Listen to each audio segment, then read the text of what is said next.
नमस्ते, वंदे मातरम, जय हिंद। बंधु, प्रत्येक व्यक्ति ये जानना चाहता है कि उसकी ग्राम सभा में, उसके गांव में, उसके पूर्व में क्या काम हुए, कितना हुआ, कैसे हुआ, क्या योजना बनी। इन सभी जानकारियों के लिए हम लोगों को चाहिए कि जो ग्राम सभा में बैठकें होती हैं उसमें हम लोग प्रतिभाग करें। लेकिन यदि नहीं भी कर पाए तो हमको चाहिए कि हम सूचनाएं प्राप्त करें। सूचना प्राप्त करने के लिए पंचायत राज एक्ट की धारा 109A में यह प्रावधान है कि पंचायत से जुड़े हुए समस्त अभिलेख जो सेक्रेटरी हैं उनके पास रहेंगे, कस्टोडियन वही रहेंगे और निर्धारित शुल्क प्राप्त करने के बाद अपनी मुहर लगाकर वो उसकी प्रति उपलब्ध कराएंगे।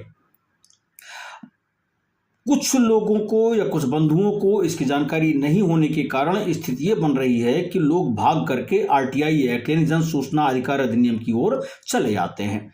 जन सूचना अधिकार अधिनियम में भी तभी यह व्यवस्था लागू होती है जब पंचायत राज एक्ट इस बात से मना करे कि सूचनाएं नहीं दी जा सकती हैं, यानी विरोधाभास हो।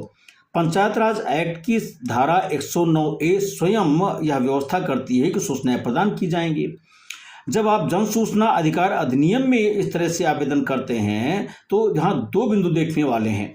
एक तो पंचायत की सभी सूचनाएं नरेगा की वेबसाइट पर हैं, ई ग्राम स्वराज की वेबसाइट पर हैं और जब आप जाएंगे तो 2-3 वेबसाइट्स और हैं, उन पर भी उपलब्ध होती हैं और ये सूचनाएं सुओ मोटो प्रकटित की गई हैं।